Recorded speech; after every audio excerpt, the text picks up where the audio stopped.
16 years old, barely a man, Deng Xiaoping boards a river steamer in Chongqing, bound for Shanghai, the first leg of a journey that would change the course of his life and China's.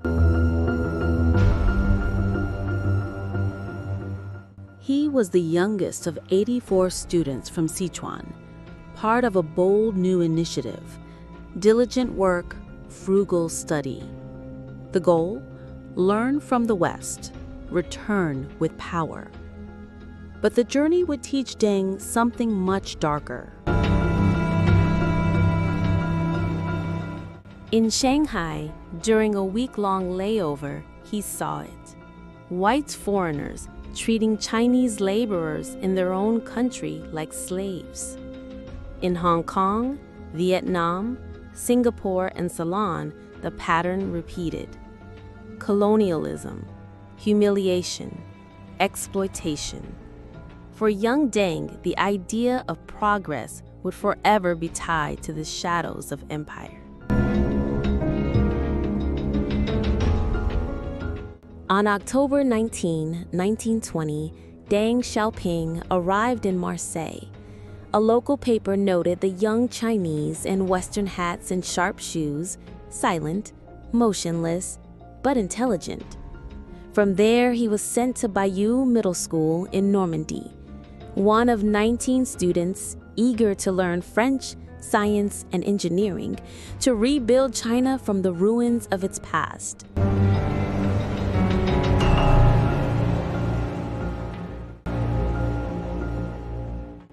But their arrival came too late. The war was over. French soldiers had returned. Jobs were gone.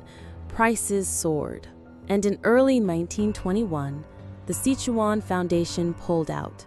No more funds. No support. The dream collapsed.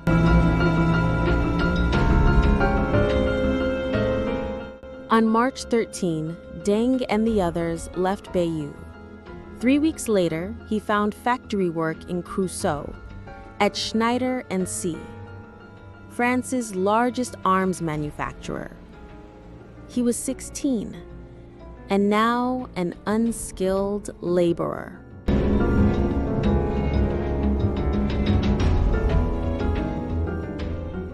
On March 13, Deng and the others left Bayeux. 3 weeks later, he found factory work in Creusot, at Schneider & C., France's largest arms manufacturer. He was 16, and now an unskilled laborer.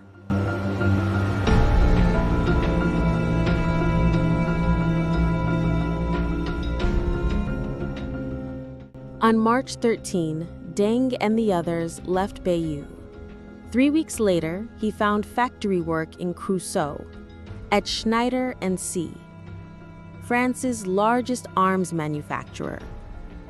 He was 16, and now an unskilled laborer.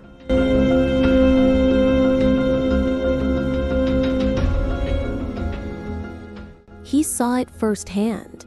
Rich French families living in luxury, while Chinese youth, China's best and brightest, toiled in back-breaking jobs with no future. This wasn't a cultural exchange. This was a lesson in global hierarchy.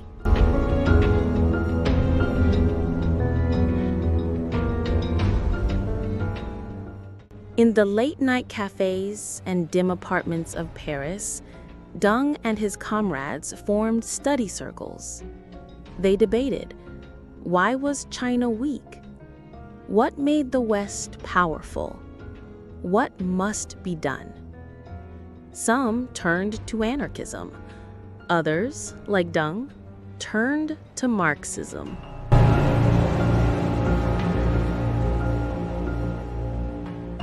The Russian Revolution had triumphed just 3 years before, and now its ideas, equality, revolution, worker control, were spreading like wildfire through the Chinese student circles in Europe. In 1921, news came from home. The Chinese Communist Party had been founded. It had just 50 members, but for the young men in Paris, that number didn't matter.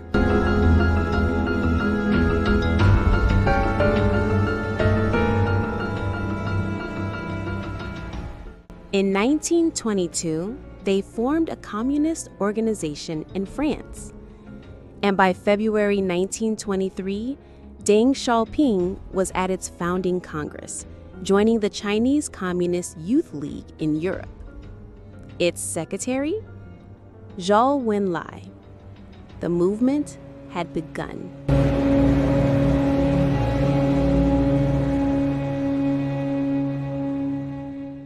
What had begun as a quest for science became a mission for revolution. What was meant to be a study abroad became a call to arms, and Deng Xiaoping, once just a boy from Sichuan, was now a revolutionary in training.